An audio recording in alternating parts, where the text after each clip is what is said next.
이 기도를 받으시는 분은 누구신가를 명확하게 알고 기도하는 것이 중요합니다. 오늘 우리가 읽은 본문은 예수님께서 이렇게 기도하라고 가르쳐 주신 주기도 부분의 첫 번째 부분이에요. 주기도문의 첫 번째 부분이에요. 하늘에 계신 우리 아버지여. 기도할 때 이렇게 하나님을 부르면서 기도하라고 가르쳐 주신 것입니다. 우리가 누구에게 기도해야 할 것인가를 분명하게 가르쳐 주고 있는 내용이에요. 자, 먼저 예수님께서는 우리의 기도를 받으시는 분이 아버지시라고 부르라고 가르쳐 주고 있습니다. 아버지 하고 부르며 기도하라고 가르쳐 주셨어요. 여러분, 당시 이것은요, 파격이에요. 당시 사람들로서는 정말 충격적인 가르침이에요. 당시 그 누구도 하나님을 아버지라고 생각해 보지 않았고 기도할 때 아버지라고 부르며 기도해 본 사람이 없기 때문입니다. 창세기 1장 26절을 보면 하나님이 이르시되 우리의 형상 따라 우리의 모양대로 우리가 사람을 만들고, 하나님께서 이 말씀처럼 우리를 만드셨다고 보고 하나님은 창조주시고 나는 그분이 지으신 피조물이라는 생각하에서 기도를 하게 됩니다. 이때 기도할 때 하나님의 호칭을 엘로힘, 하나님하고 부르면서 기도를 해왔다는 거예요. 두 번째, 왕과 백성과의 관계입니다. 이사야 43장 15절을 보면 이렇게 말씀하고 있어요. 나는 여호와요 너희의 거룩한 자요 이스라엘의 창조자요 너희 왕이니라. 하나님은 왕이시고 우리는 하나님의 백성이라는 생각을 가지고 하나님 앞에서 기도를 했다, 그 말입니다.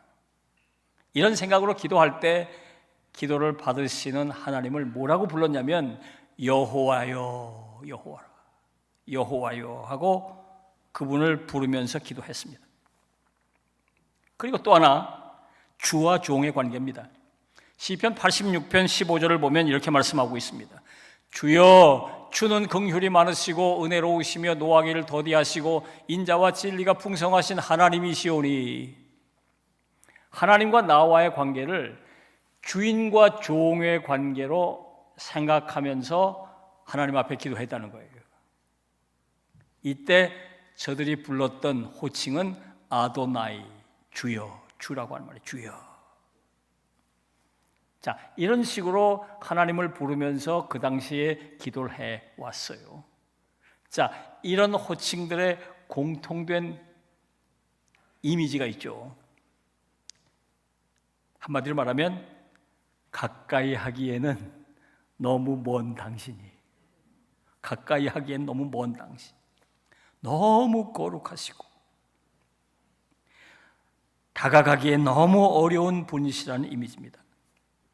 자, 그런데 예수님께서 이런 분위기를 획기적으로 바꿔주셨어요. 하나님과 우리의 사이의 관계를 아버지와 아들, 아버지와 딸 관계로 이해하라는 겁니다. 그리고 하나님을 부를 때 아버지라고 부르라고 가르쳐 주신 거예요. 아버지. 그 아버지의 이미지는 앞에 말씀드린 그런 호칭과 사뭇 다르죠. 로마서 8장 15절을 보면 이렇게 말씀하고 있습니다. 너희는 양자의 영을 받았으므로 우리가 아빠, 아버지라 부르짖느니라 그랬어요. 아버지보다 더 가까운 호칭이 아빠잖아요. 아빠잖아요. 아버지, 아빠 이렇게 부르면서 하나님 앞에 기도하러 나가라는 겁니다. 마태복음 7장 11절을 보면 이렇게 말씀하고 있습니다. 하늘에 계신 너희 아버지께서 구하는 자에게 좋은 것을 주시지 않겠느냐. 아버지는 우리를 지켜주시고 보살펴 주시는 분이십니다. 우리의 필요를 채워주시고 늘 좋은 것을 주시는 분이십니다. 그런 아버지 이미지를 가지고 기도하러 나가라는 거예요.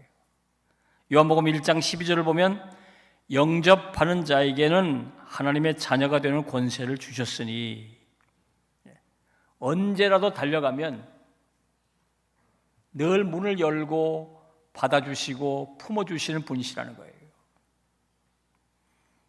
여러분 대통령이나 또 왕이나 이 권력자들을 보세요. 우리가 만나고 싶어도 만나기가 쉽지 않죠. 한번 만나려고 해도 그 절차가 얼마나 복잡해요. 만나기가 쉽지 않아요. 그러나 그 아들은 언제나 만날 수 있어요. 아빠 하고 들어가면 돼요. 아버지 하고 들어가면 되는 거예요. 예수님께서는 하나님께서 이런 아버지라고 가르쳐 주셨습니다. 그래서 기도할 때 아버지 부르고 기도하라고 가르쳐 주셨어요. 이게 은혜입니다. 이게 예수님께서 우리에게 알려주신 비밀이에요. 사랑하는 여러분, 하나님은 저와 여러분의 아버지십니다. 아버지 부르며 기도하러 나아가시기를 바랍니다. 자, 그런데 아버지는 아버지인데 우리 아버지라고 말씀하셨어요. 나의 아버지가 아니라 우리의 아버지라고 말씀하셨어요. 하나님은 나만의 아버지가 아니라 예수를 영접하여 자녀된 모든 그리스도인의 아버지시기 때문에, 우리 모두의 아버지시기 때문에 우리 아버지라고 부르라고 말씀하고 있는 거예요. 갈라디아서 3장 26절을 보면 이렇게 말씀하고 있습니다. 너희가 다 믿음으로 말미암아 그리스도 예수 안에서 하나님의 아들이 되었으니. 바울이 갈라디아 지역의 여러 교회들에게 회람 형식의 편지를 보내면서 그 교회 교인들 모두가 다 하나님의 아들이 됐다고 말씀하고 있는 거예요. 나뿐 아니라 예수를 영접한 모든 그리스도인들이 다 하나님의 아들, 하나님의 딸이 됐다는 거예요. 예수님께서는 왜 우리 하나님이라고 부르라고 말씀하신 걸까요? 우선 기도할 때 우리를 이루고 있는 믿음의 형제 자매들을 생각하면서 기도하라는 거예요. 함께 손을 잡고 그들을 생각하고 하나님 앞에 나 혼자 서 있는 게 아니라 우리가 함께 서 있다. 영적으로 고립되지 않도록 하라는 겁니다. 영적으로 고립되지 않도록. 영적으로 고립이 되면 여기 코이노니아가 없는 거예요. 코이노니아가 없어지는 거예요. 정말 신앙에 아주 치명적인 결함이 생기는 거예요. 영적으로 고립된다.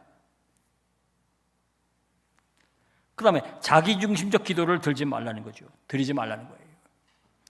기도할 때 우리를 생각하면서 기도하면 우리가 공동체의 덕을 생각하게 되고 우리의 필요를 생각하면서 기도하게 되고 우리 모두를 위한 기도를 드리게 돼요. 그런데 나 혼자 하나님 앞에 서서 기도하게 되면 나만을 위한 기도를 드리게 돼요. 남들이야 어떻게 되든지 말든지, 공동체야 어떻게 되든지 말든지, 나만 복받고 나만 은혜 받고 나만 건강하고 나만 힘을 얻고 나만 부자가 되고, 정말 주님께서 기뻐하시지 않는 그런 기도를 드리게 되는 거죠. 나만을 위한 기도가 아니라 우리를 위한 기도를 드리라고 하는 의미에서 우리 아버지라고 말씀하고 있는 거예요.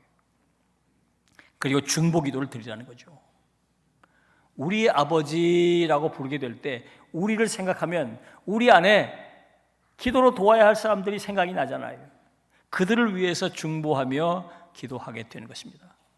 그러나 나 홀로 나의 아버지, 나만의 아버지일 경우는 중보 기도를 할 수가 없게 되는 거예요. 사랑하는 여러분, 아버지는 아버지신데 나만의 아버지가 아니라 우리 아버지라는 생각을 가지고 새해 하나님 앞에 나아가 기도하시기를 바랍니다. 자, 그런데 여기 우리 아버지 앞에 하늘에 계신이라고 하는 이 관용어구를 붙여놓으셨어요. 하늘에 계신 우리 아버지. 하늘에 계신 우리 아버지 무슨 뜻일까요? 무엇보다 하나님께서 하늘에 계시다는 것은 우리가 살고 있는 이 세상 위에 계시는 분이라 그런 말이에요. 우리와 질적으로 구별되는 거룩한 분이라 그런 말이에요. 이 우주 만물을 창조하신 분이시고 다스리시고 통치하시고 섭리하시는 분이라 그런 말이에요.